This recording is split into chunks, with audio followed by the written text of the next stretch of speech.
Hello everyone, back tuning into today's second video. Going to have a look at the weather for the next week to 10 days for today's second video. It takes us into the early part of November.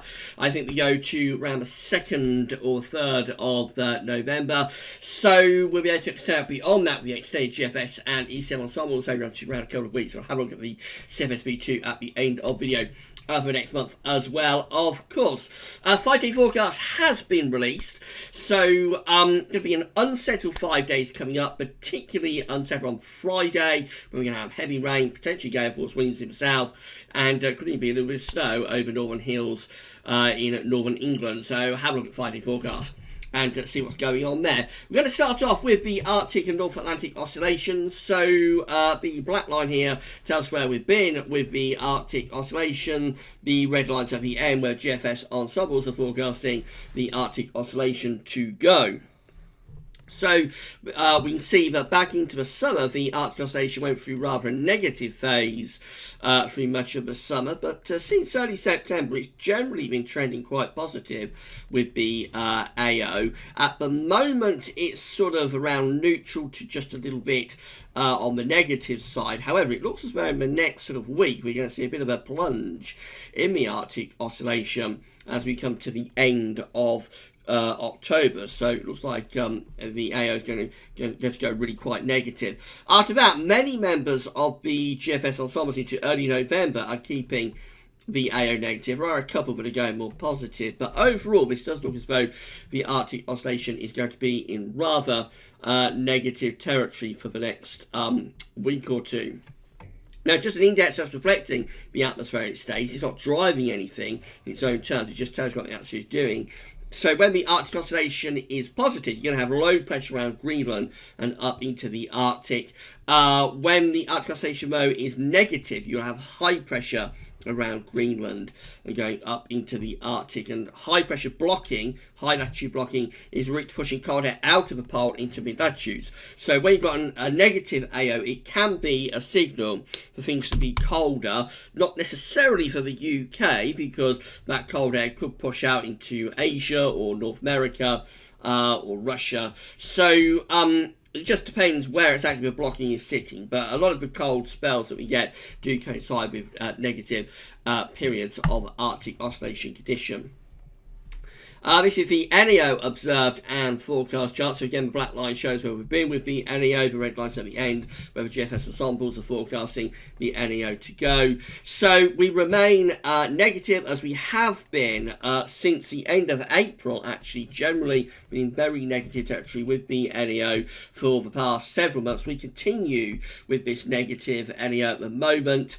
We did have a little bit of positivity of the NAO at the end of August into the first half of September, but that wasn't maintained for very long, and then in the second half of September we went negative with the NAO again. So that's where we are with the NAO right now. Certainly for the next week to 10 days, the NAO is going to stay negative. Then there's a little bit of a trend to lift it up around the early part of November, perhaps into the opening days of November. We may see the NAO beginning to trend into more positive territory. But again, it looks like that's only very brief, a brief period of positivity, and then probably declining back into negative NAO conditions again. That is not the sign of a sustained switch from a negative to a positive NAO, I have to say. So when the NAO is its positive phase, then you will have low pressure, usually around Iceland, and high pressure through the Azores. And so consequently, at this time of year into winter, you strengthen the westerly zonal flow.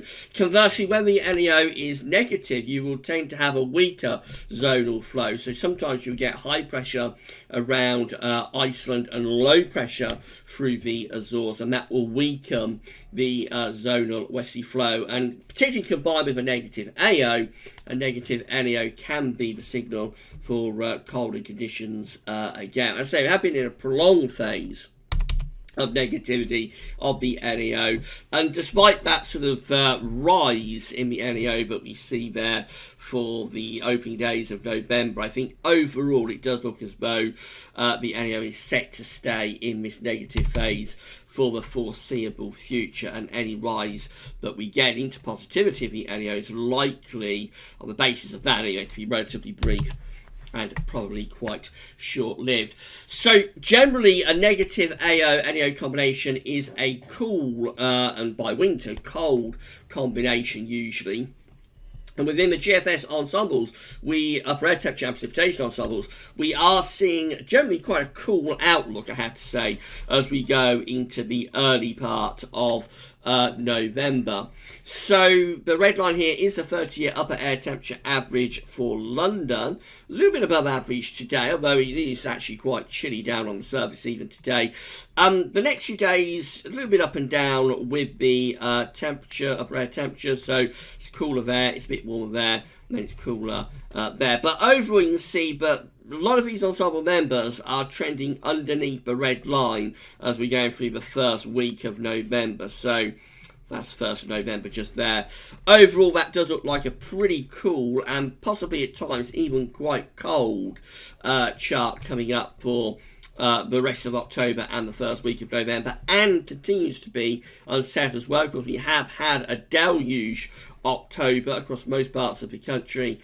This wet weather, although it has eased off over the past couple of days, the rain, it does look as though this wet weather is set to continue really into the first week of November. There might be a bit of a drying trend through this first week of November, but it's not particularly convincing. Even then, there are precipitation spikes in evidence. So I think cool, unsettled, rain at times, and at times possibly quite cold is potentially the way we're going with this. Temperature anomalies from the 23rd to the 31st of October, a little bit below average. It looks like it's going to be quite a chilly week coming up, with most parts of the UK and Ireland having below average temperatures. Precipitation anomalies look like that. Rather a mixed bag. So for Scotland and Northern Ireland, actually a little bit drier than average. Parts of England and Wales close to average. So it is a bit mixed. It's not continuously wet over the next few days, and I'm a little bit surprised that's not a bit wetter than that, actually, given this ensemble graph that we see here. So how reliable that is for the next week, I'm not sure, to be honest. It looks a little bit on the dry side to me, that, particularly considering we have got quite a lot of wet weather coming up on Friday through to Saturday. I would expect that to be a little bit wetter than that showing, but we shall see how that pans out over the next few days. So this is how the GFS is looking for Saturday. This is all covered by a 5-day forecast, of course. So on Saturday, we still have this trailing weather that will produce a lot of wet weather, which is why I'm a bit dubious about that precipitation anomaly. It will produce a lot of wet weather from Friday through to Saturday, and that front could get a little bit stuck, actually, across the south. It will eventually go through the weekend, and by the time you get through to Sunday and Monday, we build this ridge of high pressure in from the northwest. This is where it starts to turn drier, of course, under this high pressure, but the way the winds rotate around the high pressure in that sort of direction means we will be pulling in pretty cold northerly winds into the early part of next week, so I expect an increasing risk of overnight frost as we get through into the early part of next week, and those could be quite significant, substantial frost, going down to sort of -3, -4 perhaps in rural areas early next week. That takes us through to the middle of next week, still under this ridge of high pressure. It's a cold ridge as well, so expect more night frost through to the middle part of next week. And as you have to put a little bit of more moisture into the high pressure from the continent, we could start to fog up a little bit with this ridge through the course of next week. So frost and fog may be a problem through the early and middle part of next week. And then the high pressure sort of shifts over towards Greenland and Iceland. That's quite interesting. We call that retrogression. So the high pressure on Tuesday is sitting in this sort of position. So more or less over and just to the north of the country. But by the time we get through to Friday next week, this GFS run is retrogressing the high pressure to Greenland and Iceland to be centred just there. So retrogression is when you take areas of high pressure or sometimes low pressure from east to west in that direction, which is going against the typical zonal flow. Zonal is west to east, of course, and that is the sort of typical way that we expect both high pressure and low pressure to move in the northern hemisphere. So when we start to take high pressure and low pressure against the zonal flow and retrogress it, then things are quite interesting, because that tells you that the atmosphere is behaving a little bit abnormally to what you would typically expect, which of course, particularly at this time of year, in the middle of autumn, you would not expect zonality. You normally expect a west to east type flow.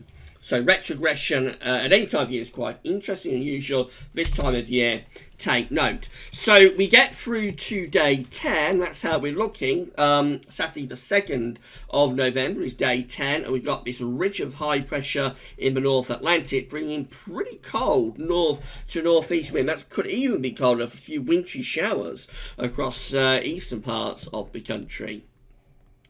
And then as we go through into the extended range with this GFS run, we start to move the high pressure southwards. So of course, this would be when the AO and the NEO in particular are starting to go perhaps more positive in the very extended range of the GFS ensembles as we begin to pull back more of a westerly type flow. That's a very, very long way off, and that would be with really low reliability. Up to day 10, which is the 2nd of November, it's looking pretty cold, I have to say. Then we've got the GEM looking like that. So again, we've got this wet weather coming up at the end of week and into the start of the weekend. That clears out of the way, and we turn the winds into the north through the early part of next week. And then the GM just keeps this area of high pressure sitting over or to the west of us up to day 10, which is Saturday the 2nd of November. High pressure is still there over top of the country. It's a cold high as well, so an increasing risk of frost throughout next week, and possibly an increasing risk of dense fog patches as well. ECM is looking like this, rather wet from Friday through to Saturday. By Sunday, the low pressure is getting out of the way, and we're turning wind into the north, so it becomes drier but colder the second half of the weekend and through to next week. And then through the early part of next week, we keep this high pressure sitting out to the northwest of us. But watch this area of low pressure that's trying to move in from the southwest. This is another solution.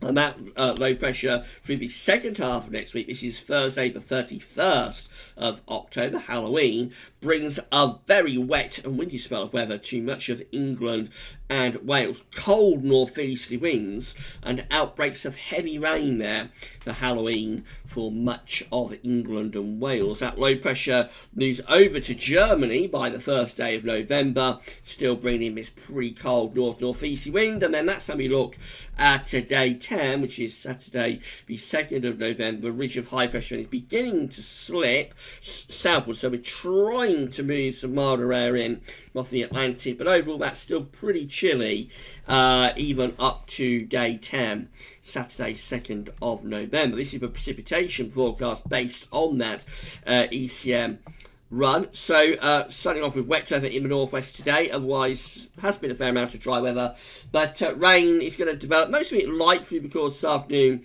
and into this evening. Then it picks up a little bit as we go through to tomorrow. Some quite heavy rain pushing up across the Midlands, southeast parts of the country. At the same time, we've got heavy showers out to the west. And then Friday, here comes the deluge for Friday across England and Wales, and particularly for southwestern England, for Wales into the Midlands and up to northern England.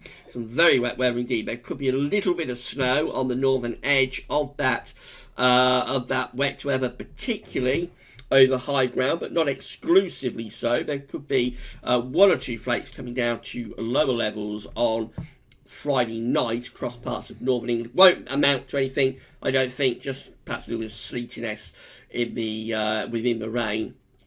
But perhaps a little bit more than that over like the Derbyshire peaks, the Pennines, the North Welsh mountains, those sort of areas. Otherwise, it's just a really wet spell of weather Friday into Saturday. Very, very wet indeed, with outbreaks of persistent heavy rain, possibly producing localised flooding. Now, this takes us to midday on Saturday. There is uncertainty about Saturday because the GFS clears his front away quite quickly, gets it over the channel into France by Saturday morning, whereas you'll see the ECM just keeps this rain stuck across England and Wales even into Saturday.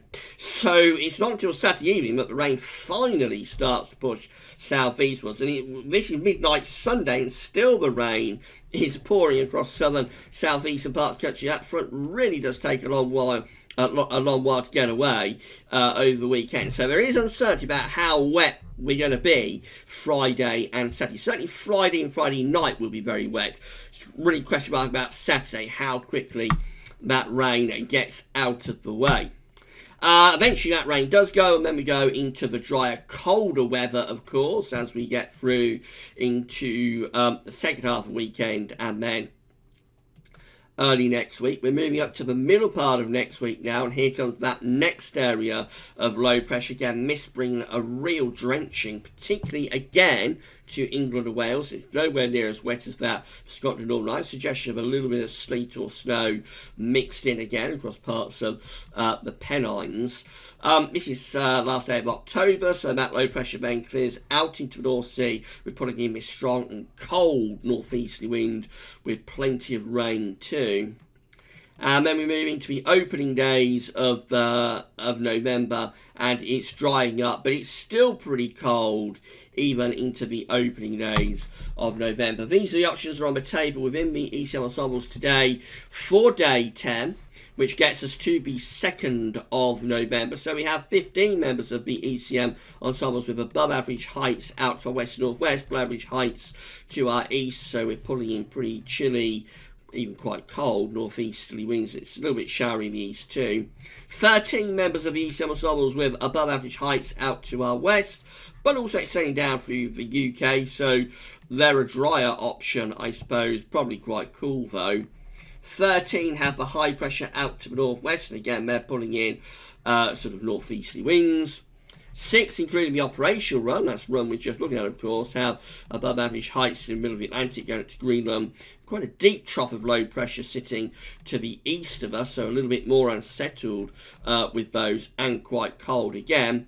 And then we've got a final option just here, which is only 4, that has a ridge of high pressure sort of over the top of the country. It'll probably be the mildest solution, as the winds will be coming into that high pressure from the southwest. In 2 weeks' time, these are the options we're looking at. So this is the 7th of November. These 16 just here look really unsettled, with low pressure in off the Atlantic, along with quite a strong jet stream.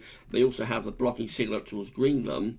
10 with the above average heights out to the northwest, below average heights to our east-southeast. They're pulling in pretty chilly northeasterly winds. 9 with high pressure over the country, but ridging up to Greenland. So that's a dry and quite cold option. Another 9 just here with low pressure out to our west and high pressure to our east. That'd probably be a relatively mild signal, as we will bring the winds up from the southwest with that 1. And then 7, again with high pressure up towards Greenland, low pressure over to south country. They're bringing in, I would have thought, pretty chilly easterly winds. Looks like this is going to be a cool opening to November, and potentially quite unsettled as well. And then finally, CFS V2, so these are 500 millibar heights broken down into weekly periods. The first weekly period will take us from the 23rd to 29th of October. The coming week has northern blocking around Greenland, but also a ridge sort of to the east of us, and low pressure trying to break in from off the Atlantic. So gradually turning more unsettled from the west with that one. Then we go through to week 2, which is the 30th of October to the 5th of November, bonfire night. We've got high pressure out to our west and northwest, a deep trough of low pressure extending through eastern Europe. We're on the cold side of the jet stream, on the periphery of a really quite a cold plunge moving into eastern parts of Europe. It's mainly dry, but it would be chilly, and certainly the chance of cold nights there, maybe a frosty bonfire night. Then we go through to week 3, to the 6th to the 12th of November. All change, much more unsettled. Low pressure breaks through from off the Atlantic. Not necessarily overly mild though. We're not bringing up any particularly warm air with that. We would be, I think, aligning the jet stream northwest to southeast, so it could be quite cool and unsettled with that one. And then we finish up at week 4, which looks like this. It's the 13th to the 19th of October, trying to revert then to a westerly flow. We've got high pressure seemingly strengthening around the Azores and low pressure around Greenland and Iceland. That's trying to revert us into a zonal flow. But we do also have this big build of high pressure across western Russia into Scandinavia. And of course, that's trying to bring easterly winds. Trying to bring easterlies across Europe, and also cold air too will be trying to pull out of northern Russia and Siberia. So could be a little bit of a battleground UK type situation there. Actually, we could have weather fronts that are coming up against that ridge with a westerly zonal flow, but sort of stalling. And so that could be a signal to turn really quite wet, perhaps, to the second half of November. Maybe mild for a while, but of course it would depend then which air mass wins the battle. Would it be the Atlantic westerlies, the zonal westerlies, that win the battle? Or would it be that high pressure over northern Russia or northwestern Russia into Scandinavia? Would that win the battle? If it did, it would turn wind into the east. Of course, that would be a cold direction. It's 4 weeks away anyway, so it's not worth worrying about. But I think what we can say is that the early part of November is shaping up to be quite cool here. Maybe cold, actually, and could be a little bit on the unsettled side as well. But I think temperatures are probably going to be the main story put over the next couple of weeks. So we could be in for a relatively cool and at times potentially quite cold couple of weeks, actually. And I wouldn't totally rule out with this the chances of October becoming a colder than average month. We are bang on average at the moment. I haven't shown you the CT today, but we're bang on average for the 23rd of October. But overall, the temperatures look like they're on a downward slide through particularly the second half weekend and into next week. Of course, Halloween, 31st of October, is a week tomorrow. So there's still plenty of days and perhaps more importantly, plenty of nights to go for this October. And those nights will be potentially turning quite frosty, I think, through the early part of next week in particular. I suppose it will depend how frosty those nights become. But I wouldn't rule out here the chance that we're going to get our first colder than average month of the year. And if that happens, it will actually be the first colder than average month that we've had since, I think, March last year. March 2018 was our last properly colder than average month. So we'll probably talk more about that in tomorrow's video, perhaps. Have a look at the central England temperature and see what the numbers are that we're talking about. But I wouldn't completely rule out the chance that this October is going to turn out to be a cold average month. It does look as though these cool conditions could extend into the early part of November as well. We shall see about that. Right, so tomorrow we've got just got one video up for you tomorrow, I think. That's a week to 10 day video update. Although I may try and bring you the JMA 3 monthly update actually tomorrow morning. I'll see about that if I can get that done for you. But that's it for today's videos anyway. So that's all for now, and thanks for watching.